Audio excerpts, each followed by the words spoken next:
Hello everyone, the GS is fully loaded and ready to go. It's nearly 11 o'clock, slow start to the morning. This is where I camped last night with two lovely Dutch bikers riding two Teneres to Australia. They've got a year, it's pretty cool. I've repacked everything just to rearrange everything.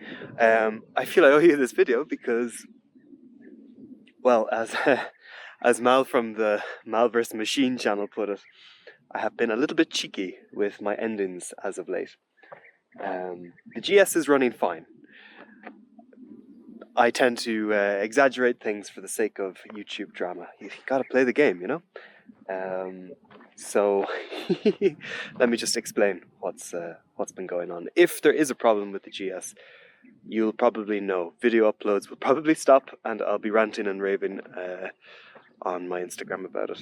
There's a classic war movie called Kelly's Heroes with Clint Eastwood, Donald Sutherland and Telly Savalas, and Donald Sutherland plays Oddball, the hippie tank driver, and there's a scene where like these guys are attacking the occupied town, and Oddball's tank breaks down, and I think it's Telly Savalas like runs around the corner to see where the tank support is, and he sees Donald Sutherland's character is just sitting beside the tank, eating cheese and drinking wine in the sun, while the mechanic sweats away inside trying to fix the tank. And Telly Savalas goes, "Then why the hell aren't you up there helping him?" And Donald Sutherland's just like, "Oh, man. I only ride them. I don't know what makes them work." That's kind of how I feel with bikes. So the first issue was what happened in Istanbul. Now we've got a problem. When I went to the supermarket, came back out, and the bike wouldn't start.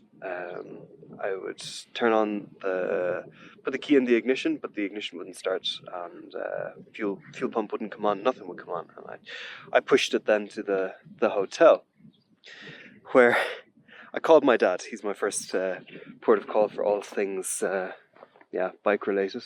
Let me introduce you to the kill switch. Obviously, I know what a kill switch is. I use it all the time on my Bonnie, but I never use it on the GS because it's this little swivelly thing, whereas on my Bonnie it's like a switch, which I just use to turn on and off the bike. I never touch it. I never touch it on the GS. I turn the GS on and off with the keys. So I never thought to, So I was there with my dad, and my dad was saying, if the bike got wet, which it did, maybe it was a fuse, and then he said, "You didn't touch the kill switch, did you?" I was like, "Nah. Let me just check." Run down the stairs, down outside the hotel, flick the switch, and lo and behold, I don't know how it happened. Maybe I hit it when I was just getting off the bike, although I suspect, because outside the supermarket there was a guy, and he was playing with he was messing around with his daughter, like 4 or 5 years old, and he started talking to me, and he had one of those cheeky faces on him, and he was telling me, "Oh, great bike, lovely bike, I have bikes as well." I went into the supermarket. When I came back out, he was gone. I suspect he did the old prank of flicking the kill switch, and I just never thought to think to even look at it. Anyway, so there was no problem with the bike there. However, in Istanbul I did start to encounter an actual problem, which is the clutch started slipping. The clutch on this bike has always slipped a little bit. It's a bit of a legacy issue. When I'd be overtaken on motorways, that's the only time I've ever had a problem with it slipping, where you need that burst of power, and it would just go woo.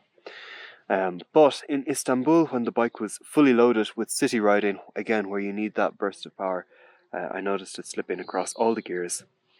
And then obviously in that last video I was doing a really steep off-road incline, and I just burnt the clutch up. Oh, you're smoking, babe. The old girl can't handle it. So that is a bit of an issue. It's on my mind, but a new clutch is not really on the cards at the moment. I'm hoping I can nurse it all the way to Georgia without any issues coming up. We shall see. Aside from that though, aside from that minor potential issue of having no clutch. Everything else is going grand. The fuel pump, yeah, it is a little bit loud, and sometimes I do get a little bit worried, but I don't know, I'm not a mechanic. Apparently they can get like that in hot weather, where they just start to, be stressed a little bit more than usual. Maybe that's what it is, or maybe it will give out one of these days. I really don't know. If I can get all the way to Tbilisi, I'll be happy, and I'll do some maintenance on the bike in Tbilisi. But yeah, I really hope it can make it there, because that's only 4 weeks from now. So yeah, I think I can nurse it. I'll be gentle with her. I won't do any more very steep off-road inclines, and I think I can. I think that we'll make it. Yeah.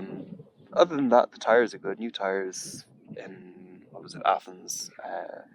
Oil and filters done in Thessaloniki. Yeah, and the engine is perfect. Like, the engine's no worries there at all. So yeah, that's her, fully loaded and good to go. Good to go. So I apologize for doing those, I suppose, cliffhangers you would call them. I know it is very cheeky of me, but gotta do it, Anyway, so this was just a quick update because I've been getting questions and suggestions, which I very much appreciate. Yeah, if you do keep them coming, because it does give me things to think about. I'm not much of a mechanic. I have no problem. Yeah, if I do encounter an issue that I can just YouTube how to fix it, I have no problem, trying to fix it myself. It's not an issue. It's just I have no experience or learning in the matter, but I'm not averse to it. So what I can do, I will do myself, and yeah, that's it. Okay, there will be a proper video coming out very soon in the next few days, I promise. Until then, look after yourselves. Hope you're doing good.